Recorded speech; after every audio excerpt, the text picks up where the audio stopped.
सर्वमंगल की भावना के साथ आप सभी का श्री विद्या मानव कल्याण फाउंडेशन में हार्दिक स्वागत एवं अभिनंदन। आइए गुरु वंदना से कार्यक्रम का शुभारंभ करते हैं। ओम श्री दक्षिणामूर्ति गुरुवे नमः। ओम शांतं त्रिनेत्रं विदुकांति शुभ्रं संविभ्रतं दोष्कशुभैः चतुर्भिः मुक्ताक्षमालां कलशं सुधाया श्रीज्ञानमुद्रामपि पुस्तकं च दिव्याम्बरं चन्दनगन्धलेपैः समुज्ज्वलाङ्गं मणिरत्नकैः च वीरासनस्थं च शशाङ्कचूडं श्रीदक्षिणामूर्तिगुरुं स्मरामि। होत्रागृहोत्रा गृहविश्यहोत्री होमादि सर्वाकृतिभासमानं यद्ब्रह्म तद्बोधवितारणीभ्यां नमो नमः श्रीगुरुपादुकाभ्यां। दोस्तों, जैसा आप सभी जानते हैं, शारदीय नवरात्रि क्रम में हम लोग जो है खोड़सी महाविद्या का जो आवरण है नित्य उसका गुणगान का क्रम चल रहा है। अब तक हमने आपके समक्ष खोड़सी महाविद्या का प्रथम, द्वितीय, तृतीय, चतुर्थ एवं चतुर्थ आवरण तक का हमने आपके समक्ष गुणगान किया है।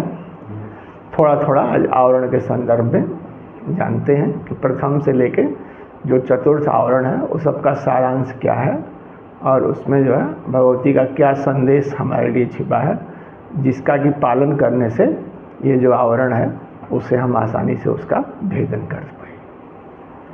दोस्तों, इस कड़ी में आगे बढ़ने से पहले आइए हम आपको गीता में भगवान श्री कृष्ण ने जो उपदेश दिया है उसकी ओर ले चलते हैं। ऊर्ध्वमूलम अधः शाखम अश्वत्थम प्राहु अव्ययम छंदांसि यस्य पर्णानि यतं वेद स वेदवित्। भगवान कहते हैं ये जो समस्त सृष्टि है, जैसे वृक्ष होता है तो उसकी जड़ें नीचे होती हैं, किंतु हमारी जो जड़ें हैं वो ऊपर हैं, यानी ठीक विपरीत है। हमारा जो मूल है वो कहाँ है? ऊपर है। इसी को एक उपनिषद में जो हम सुनाते हैं आपको, एको देवः सर्वभूतेषु गूढ़ः सर्वव्यापी सर्वभूतांतरात्मा कर्माध्यक्ष सर्वभूताधिवास साक्षी चेता केवलो निर्गुणः च।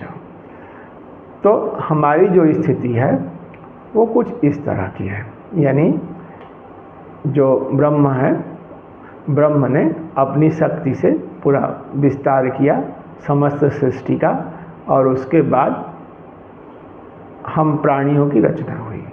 यानी हमारा जो पालन करता है, हमारा जो सब कुछ का निर्धारक है वो परम शक्ति है, जिसकी इच्छा से समस्त संसार का सृजन हुआ। तो जब सृजन का ये सिलसिला चला तो उसमें तमाम अलग अलग लेयर बनते चले गए। उसी का जिक्र ये आवरण में हम लोग करते हैं।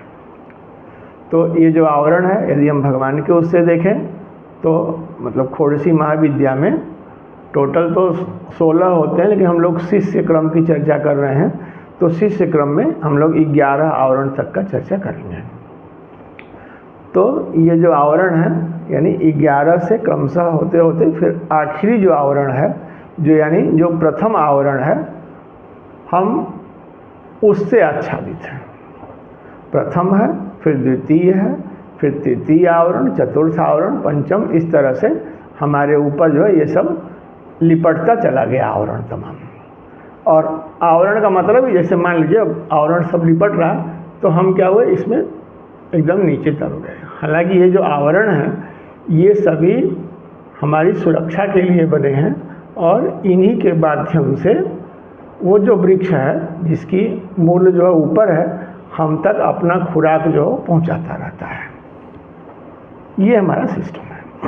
तो इस क्रम में जो प्रथम आवरण है, जिससे कि हम अब जिसको कि ओढ़े हुए हैं, उस आवरण से ढके हुए हैं दोस्तों, वो आवरण आइए हम देखते हैं कि उस आवरण में क्या क्या है। क्योंकि हम लोग संसार में हैं तो सृष्टि में जो ज़रूरत है वो ऐश्वर्य, धन, वैभव, ये सबसे ज़्यादा ज़रूरी है।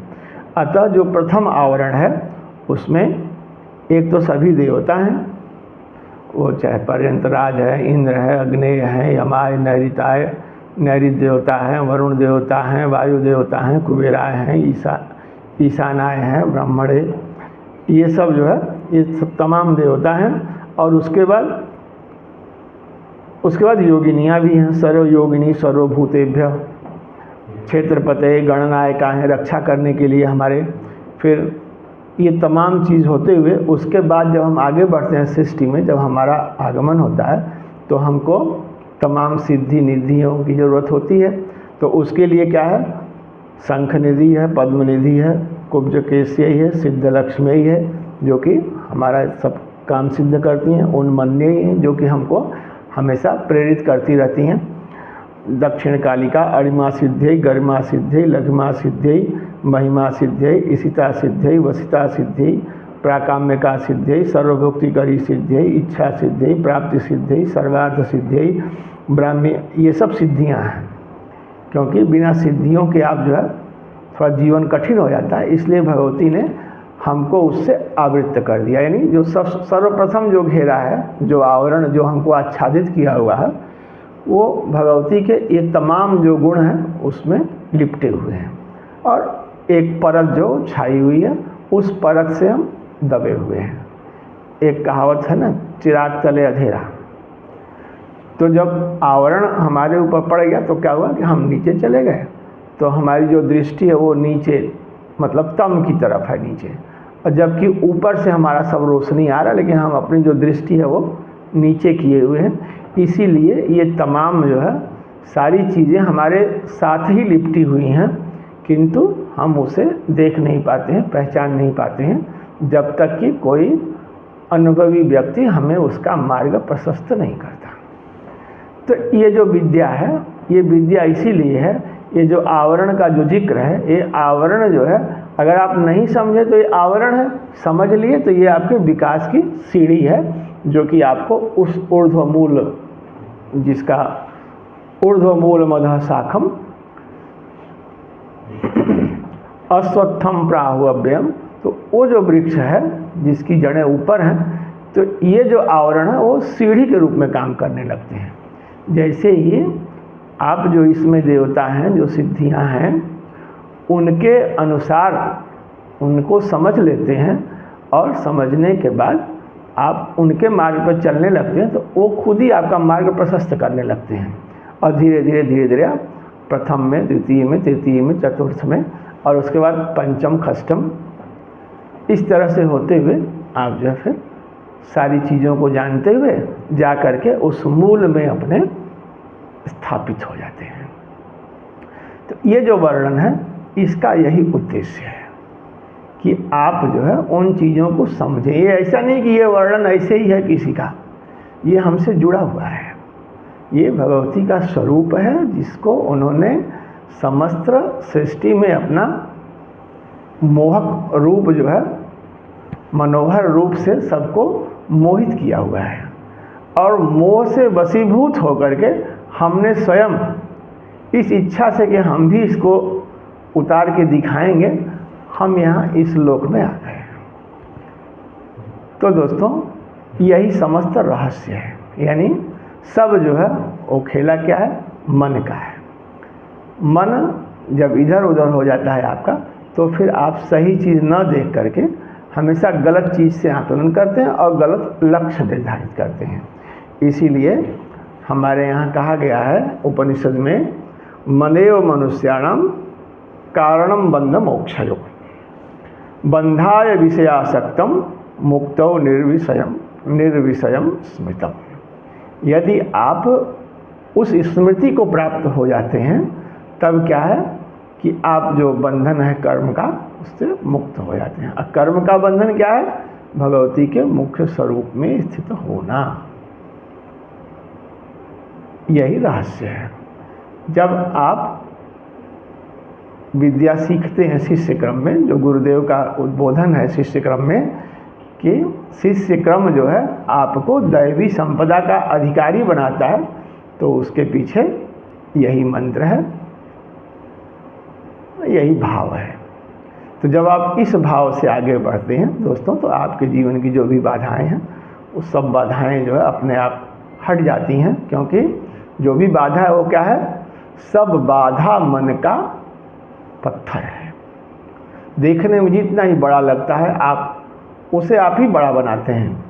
यदि आप उसे बड़ा न बनाएं तो दोस्तों कोई भी बाधा जो है वो अपने आप नष्ट हो जाती है, क्योंकि जब आपका ध्यान ही नहीं तो अपने आप जो फिर अपने मूल उसमें आपको सही स्वरूप जो है वो दिखने लगता है। तो दोस्तों जो सारांश यही है कि आप अपना जो मन का जो स्वरूप है उसे पहचानें, उसे पढ़ें, उसके बारे में जानें और तत्पश्चात आप अपनी साधना के पथ पर आगे बढ़ें। इसी के साथ हम आपसे विदा लेते हैं। नमस्कार।